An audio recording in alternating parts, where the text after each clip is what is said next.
Exactly 1 year ago today, on November 4th, 2019, I started my job as a business consultant in one of the big consulting firms. And in 1 year, I went from a $0 net worth to a $20,000 net worth. And in this video, I'm going to tell you exactly how I did it. I'm Alex Marie. Welcome to my channel, the one-stop shop for all things business, finance, and personal development. This is the first video in a new series on my channel where I take you along with me in my journey to reaching $100,000 in my net worth. And no, $100,000 is not my end goal for my net worth, but it is a big milestone that I thought it would be fun to document and share it with you. The purpose of this series is to inspire young people like myself who are just starting out, just got out of college, trying to figure out adulting, and inspire them into learning more about financial literacy while showcasing the awesome advantages of money management. In this video, we will be going over 3 things: what were my goals for the year, what I did, and how I did it. Okay, cool. Let's jump in. So like I said earlier, I work as a business consultant in a big consulting firm, and today marks my 1-year anniversary at the firm, and trust me, I'm celebrating. And no, there's no champagne in this, it's just orange juice, but still, I'm celebrating. I'm not only celebrating that I managed to stay in my job for a year, but also that I managed to grow my net worth from $0 to $20,000 while living in the most expensive city in the United States, San Francisco. For my first year of life after college, I had 3 goals in mind. I wanted to get rid of my debt, I wanted to grow my emergency fund to at least 3 months, and I wanted to start investing in my Roth IRA. Preferably, I wanted to max it out. And I was very fortunate to have a good start. I graduated without any student loans because I decided to pursue my degree in the University of Puerto Rico, where every semester is less than $2,000. However, if you do have student loans, I encourage you to keep watching, as I believe my experience will be useful to you in your journey to pay off your loans. I started my professional career virtually debt-free. When I first moved from Puerto Rico to San Francisco, I had to borrow over $10,000 just to cover moving expenses. And this included things like my first month of rent, my security deposit, and my furniture, because I only brought clothes with me and everything else I bought. Fortunately, my company offered an $8,000 signing bonus after taxes, and this covered most of my debt, but I still had some debt remaining. So yes, technically, I wasn't debt-free, but my debt was nowhere near as much as other people my age who have student loans or other types of loans. But before paying off my debts, I knew that I had to build my emergency fund first. So for a few weeks, I paid the minimum on my debts and focused solely on my emergency fund until I built it out to $1,000. I did this because emergencies are unexpected, and I'd rather be prepared for it instead of having these expenses take money away from my financial goals or other responsibilities. Once I established a fund of $1,000, then I started focusing on getting rid of my debt. So my debts were a $4,000 credit card, and I still owed $2,000 for my moving expenses. There are 2 well-known methods into paying off your debt: the avalanche and the snowball. The snowball has you focusing on the smallest debt, working your way up to the biggest, while the avalanche has you focusing on the debt with the highest interest rate, working your way to the one with the lowest interest rate. And even though you end up paying your debts off faster with the avalanche, you will see faster results with the snowball. If I'm speaking gibberish,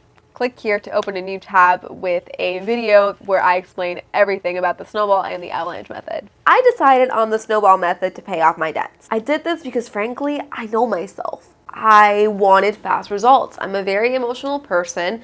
I cry at the sight of puppies, and I cry at commercials, and I cry when you don't hit the like button to help me defeat the YouTube algorithm. So yeah, the snowball was the way to go. And it took me 5 months to pay off my debts.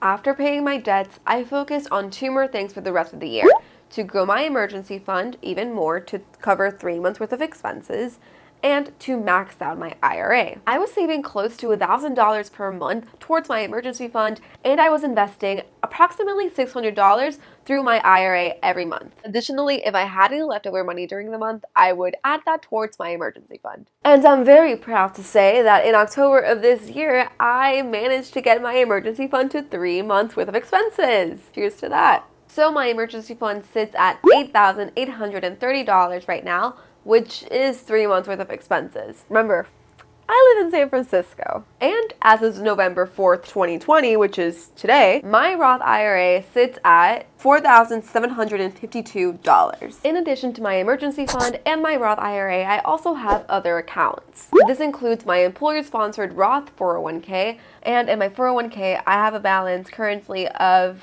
$3,619. Besides this, I want to start investing in rental properties with my partner starting next year, and I have a savings account dedicated to just this goal, which currently has, hold that thought, $4,659. I also have an Acorns account where my spare change is invested automatically. I highly recommend this app as it's a great way to save without even realizing that you're saving. And in this account, I have $290. And with all these accounts combined, that brings my net worth to over $20,000. And the screenshot you are seeing right now is from my Mint app. So Mint is a budgeting app that I use to track my expenses, but Mint does not have my 401k accounted into it. Therefore, I actually have $23,738.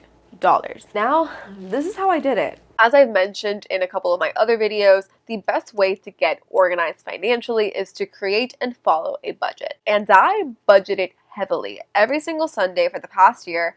I would sit with my computer with my good old spreadsheet and budget away. And I would write down the expenses for that specific week and prepare for the following week. This way, I knew how much money I had left to spend during the month, and I prevented overspending. Secondly, I made sure to stick to my budget. I can't tell you how many times my friends invited me out to restaurants and weekend trips to Tahoe that I had to reject because I couldn't afford at that specific point in time. I had goals that I needed to meet, and that meant sacrificing a few fun weekend trips. That's not to say that you shouldn't splurge every now and then. I did end up going on a trip to Tahoe, but I waited until I was debt-free in order to do so. Sometimes you need to choose your battles and prioritize. Additionally, when I was going to the office, because I'm not anymore and I don't know when I'll be back, I used to bring in my lunch every single day. Not only to stay healthy, but also to not have to spend money on food. A simple salad in most places in San Francisco is $11. Let me put it this way. If I were to eat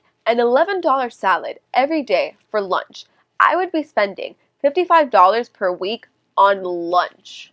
And don't even get me started. That amounts to $220 a month. Super avoidable by just bringing lunch every day to work. These are just two examples of how I managed to stick to my budget, but the idea is the same for everything else. Once you know where you financially stand, you can make more informed decisions that won't affect your financials. And lastly, I was clear on what my goals were, and this allowed me to hold myself accountable for when I caught myself slipping. Goal setting is crucial to personal and professional growth. It's the only way for you to track your progress, because without an end goal, you have no progress to do because you don't have a path or direction to follow. And you can't really measure success if you don't have anything tangible to shift it back to. Now that I reached my $20,000 net worth, what comes next? So looking ahead to 2021, I have a few goals in mind. I'm looking to invest more in my 401k and my Roth IRA. I'm hoping to buy my first rental property, which I'm very excited about. I'm looking to continue to grow my emergency fund to 6 months worth of expenses instead of 3, although this is not a big priority, but this is definitely something that's on my goal list. And lastly, I want to build more passive income sources and maybe get another dog. I'm so excited to share this net worth journey with you and hope that you decide to tag along for the ride. I encourage you to set your goals for the upcoming year, learn and educate yourself on financial literacy, and always strive to be a better person of yourself each and every single day. If you have any questions, comments, concerns, topics, or recommendations for new videos, comment down below and let me know. And while you're at it, comment down below and let me know what are your goals for 2021. If you're interested in learning more about personal finance, check out the other videos on my channel. I'm sure you'll find something of interest to you. Like this video for the YouTube algorithm, subscribe to my channel for more videos like this. And if this video inspired you to start your own net worth journey, make sure to share it with a friend. Have a great day. I'm gonna keep drinking my orange juice because it doesn't have champagne in it.